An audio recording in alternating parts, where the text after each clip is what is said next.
Preview. पूरे भारत में registration act 1908 इसका प्रभाव है। उसकी प्रोविज़न के हिसाब से पूरे भारत में प्रॉपर्टी के रजिस्ट्रेशन के दस्त रजिस्टर्ड किए जाते हैं। उस रजिस्ट्रेशन एक्ट में सेक्शन 32, 34 और 35 ये 3 सेक्शन बहुत ही इम्पोर्टेंट और मायने रखते हैं।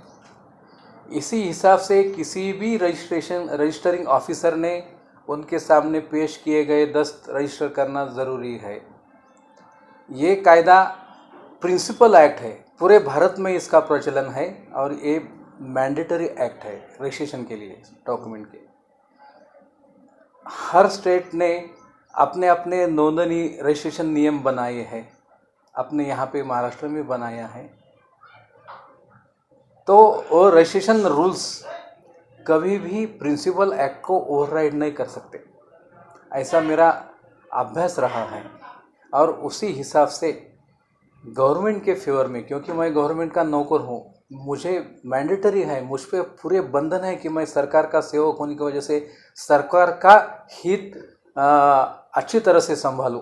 ये मेरी जिम्मेदारी है और ये मैं सरकार का सेवक होने की वजह से मुझ पे बहुत जिम्मेदारी आती है। तो वो नियम मैंडेटरी है मुझ पे।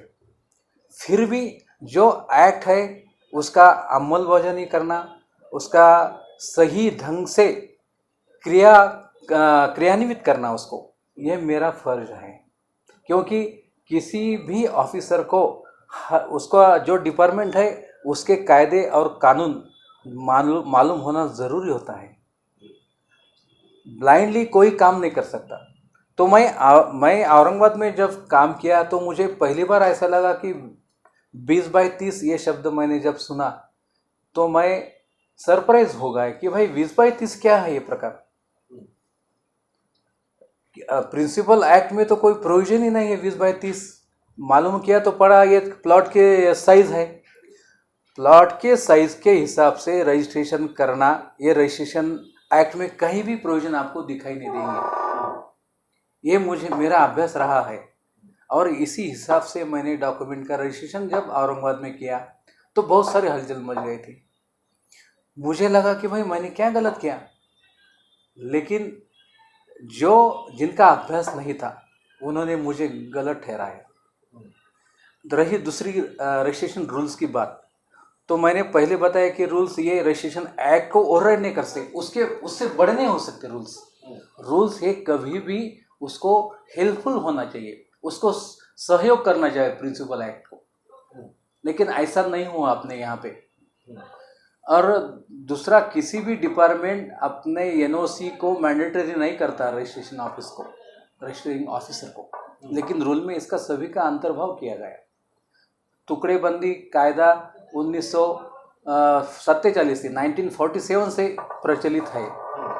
उसका 2022 में इतना उसको कार्यान्वित करने के लिए फोर्स किया गया, वो मुझे ठीक नहीं लगा। लेकिन मैंने जब मेरा अभ्यास किया तो लगा कि भाई रजिस्ट्रेशन एक्ट में तो ऐसी कोई तरतूद नहीं है कि टुकड़ेबंदी का प्रयोजन तुम ये विचार करो या आपको अपने ऊपर उसके बंधन बाइंडिंग करो। रजिस्ट्रेशन ऑफिस के लिए जरूरत नहीं था।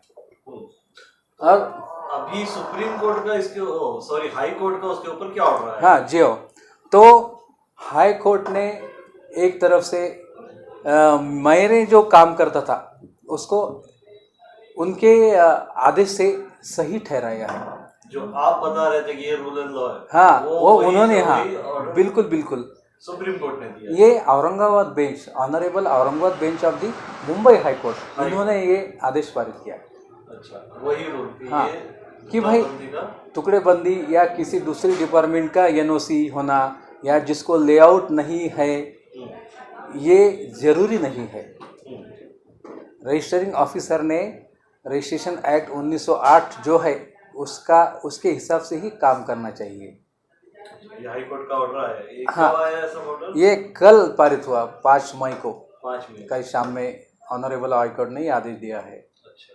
तो लेकिन बीच में क्या हुआ कि मेरे कोरोना का ये जो पैराडेमिक कंडीशन था उसके पहले कुछ 1 महीना या 15 दिन मेरा जो प्रिंसिपल गवर्नमेंट ने मुझे जो आदेश दिया था, जिस ऑफिस में काम करने के लिए मेरा ऑर्डर थी, उस ऑफिस से मुझको मेरा चार्ज निकाला गया। क्यों? कि तुमने टुकड़े बंदी रेरा कायदे का भंग किया।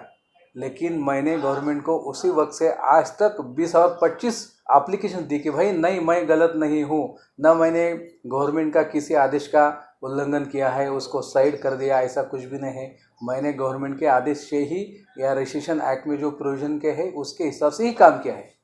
मेरा चार्ज नहीं निकलना चाहिए था, मेरा चार्ज मुझे वापस दे दो, ये मैंने दरखास्त की, विनती की बहुत बार।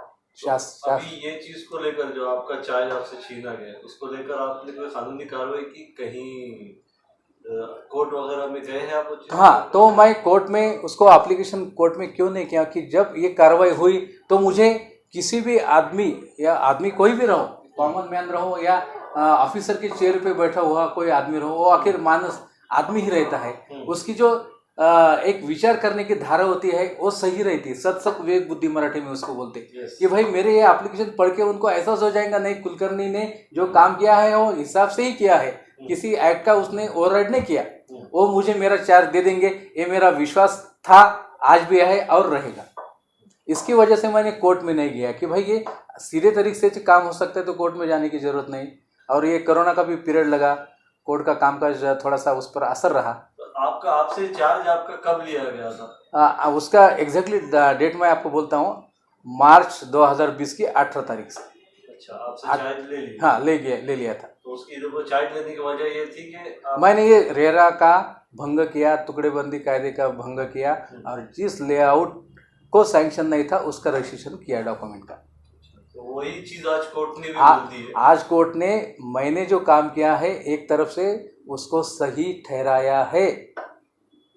हाँ, मेरा अभ्यास जो था वो सही निकला। तो अभी आपकी मांग है कि तो आपका पद वापस चाहिए। मेरी एक ही विनती है डिपार्टमेंट से कि भाई मैंने कोई भी गलत काम नहीं किया, मेरा चार्ज सम्मान से मुझे वापस दे दो बस।